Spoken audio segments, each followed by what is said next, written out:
Patlıcan seviyorsanız, hele üstüne üstlük meze seviyorsanız, ister sıcak ister soğuk yiyebileceğiniz mezelerin kraliçesi. Müthiş bir tarif yapıyoruz. Birebir orijinaline sadık kalarak birebir eski usul tarifi yapıyoruz. Sizden istediğim patlıcanınızı böyle paçalı soymanız. Fakat bu kadar kalın bırakmayın.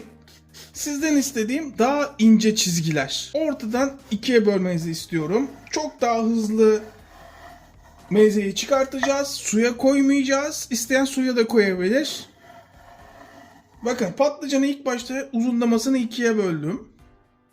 Daha sonra ikiye böldüğümü de ortadan ikiye böldüm. Eski usul yapıyoruz. Dikkat edin. Şu andaki mezecilerde gördüğünüz gibi değil. Gerçek tarifi yapıyoruz.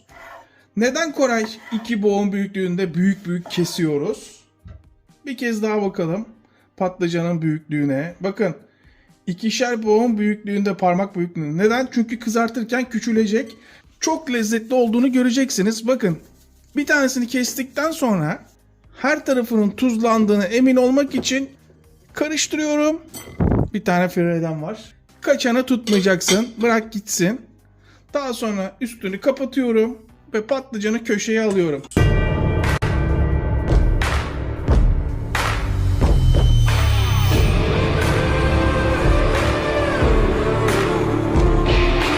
Isı en yüksekte. Mutlaka çelik tava kullanıyorum. Kızartmalarda bilhassa meze yaparken çiçek yağı kullanırsanız ayçiçek yağı çok daha lezzetli olur. Kaç tane patlıcan kullanıyorsanız mutlaka 2 katı biber kullanmalısınız. 2 tane kullandım. 2 patlıcan kullandım, yani 4 tane biber yeterli. Ama biberlerim küçük olduğu için 5 biber kullanıyorum. En az 2 katı kullanmalısınız. Ben şanslıyım bugün. Köy biberim olduğu için köy biberi kullanacağım. Sizden sadece istediğim şu üst taraftaki fazla çekirdeğini almanız. 2 parmak boğum büyüklüğünde kesiyoruz. Hemen bakalım. 2 parmak boğum büyüklüğünde. Biberlerin ince tarafını görüyor musunuz? Buraları kesiyoruz ve kızartmıyoruz. Böylece ince olduğu için kızartırken yanmıyor. Hemen bakalım yağ kızarmış mı? Kızarmış. Burada benim için önemli olan biberlerin renginin dönmemesi, canlı kalması. Tam 4 dakika sonra, 5 dakika sonra, hadi en fazla bakıyorum, rengin hiç dönmediğini anlıyorum biberimin ve piştiğini de anlıyorum. Hemen şöyle alıyorum.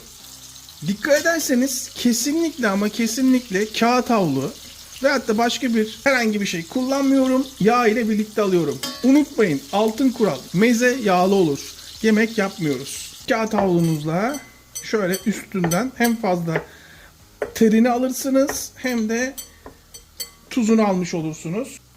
Daha sonra hemen kendinizden uzağa yağın içine.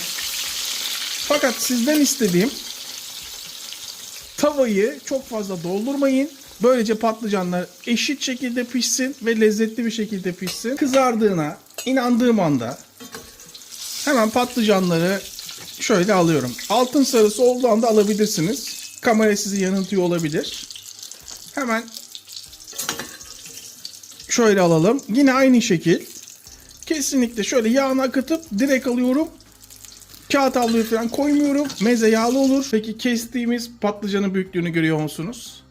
Farkındasınız değil mi? Günümüzde ister istemez nasıl evrim geçiriyor? Mali kaygılardan. Burası önemli. Burayı sakın kaçırmayın. Bir tanesinin tadına bakacağız. Ne kadar tuzunu silsek bile yine de tuzlu olduğunu göreceksiniz. Tuzlu. Zaten tuzlu olacağını biliyorduk. Bunu kafamıza yazıyoruz. En önemli yeri sosunu yaparken tuzunu ona göre ayarlıyoruz.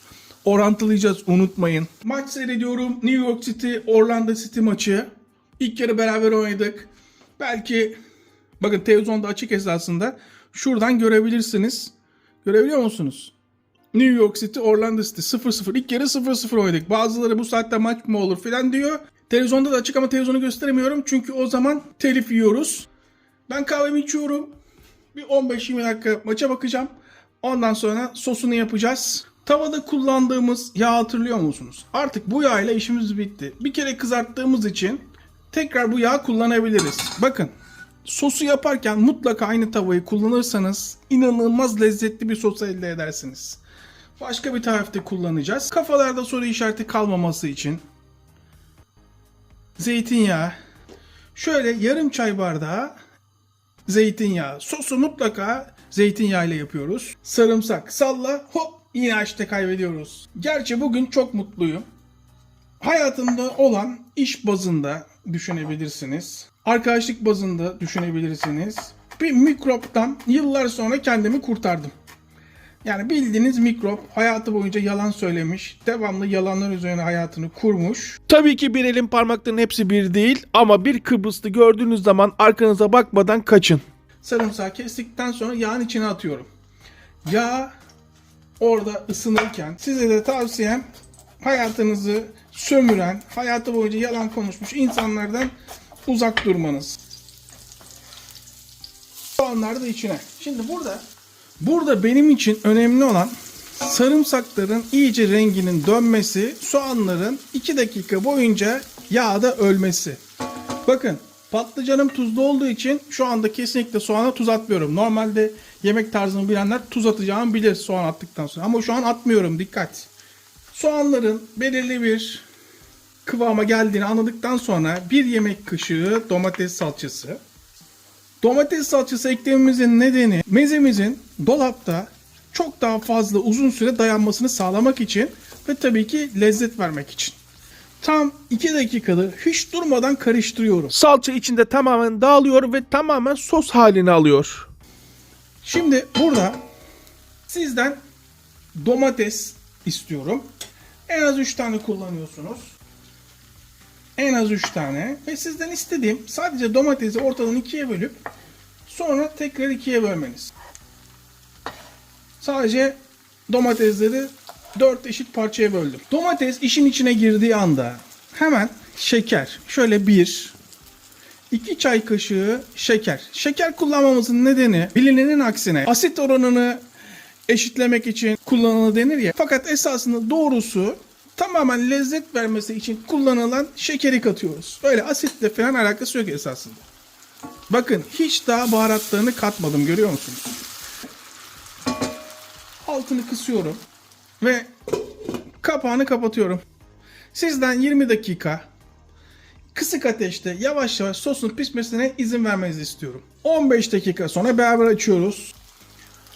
Domateslerin tamamen eridiğinin farkına varıyorum. Şöyle çay kaşığının ucuyla karabiber, 1 çay kaşığı kırmızı toz biber, tamamen isteğe bağlı 1 çay kaşığı pul biber. İster sıcak ister soğuk şöyle 1 çay bardağının 3'te 1'i kadar su, oda sıcaklığında olması benim için kafi. Sadece kaynamasına izin veriyorum kısık ateşte. Kısık ateşte sadece kaynasın. Bu arada maydanoz muhakkak gerekli. Ve ince ince maydanozu kesiyorum. Ne kadar ince o kadar lezzetli. Şimdi iyice küçülttüğünüze emin olduktan sonra şöyle köşede sırasını beklesin. Tamam mı? Köşede sırasını bekliyor. Ve kaynadığını, hatta şöyle kalanı içine atabiliriz. Maksat ziyan olmasın. Tabağımızı yapalım derken esasında nasıl servis yapılması gerektiğini göstermek istiyorum. Biraz da iş yerleri için. Yani tabakta geliyor, içinde hiç patlıcan olmuyor, biber olmuyor. Tepsinin alt tarafını maydanozla kaplıyoruz. Tamamen ortaya döküyoruz. Ve tepsiye eşit bir şekilde yayıyoruz. Üstünü sosla kaplıyorum. Şimdi bakın üstüne böyle kapattıktan sonra daha sonra yine şöyle bir kat maydanoz. Fazla abartmadan tadı alttan alta gelsin. Biberleri de her tarafını kapatacak şekilde. Bakın her tarafını kapatacak şekilde. İşte bu.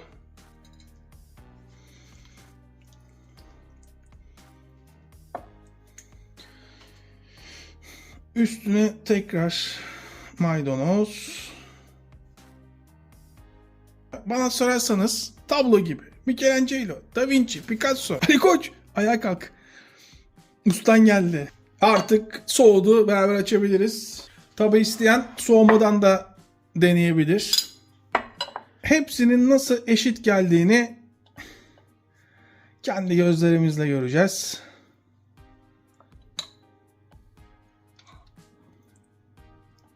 Artık şunun tadına bakabiliriz. Burası nasıl kokuyor biliyor musunuz? Bak, kıvamının farkında mısınız? Hangi iş yerine gittiğiniz zaman şöyle tok bir şakşuka ile karşılaşıyorsunuz. O kadar büyük kestiğimiz halde patlıcanların nasıl küçüldüğünü görüyor musunuz? Ne varsa eskilerde var. Açın ağzınızı, şunun bir tadına bakın bakalım. Nasıl olmuş biliyor musunuz? Resmen çocukluğumun müthiş sebzeleriyle yapılmış, müthiş sosuyla yapılmış birebir aynısı. Baştan uyarıyorum. Kaşık kaşık yersiniz, kilolarca yersiniz. Arkadaş biz de aynısını yapıyoruz. Aynı malzemelerle yapıyoruz. Nasıl bugüne kadar bu kadar lezzetli olmadı diye kendiniz soracaksınız. Biraz iş yerleri mutlaka bu şekilde yapın. Daha uzun dayanır. Yaptığınız işin hakkını vermiş olursunuz. Herkes memnun kalır. Son lokmayı da alalım. İnanılmaz. İzleyip abone olmayan vicdansızlar. Sizi unuttuğumu zannetmeyin. Hiçbir şey unutmayacağım. Hepimizin eline sağlık. Tekrardan herkese selamlar.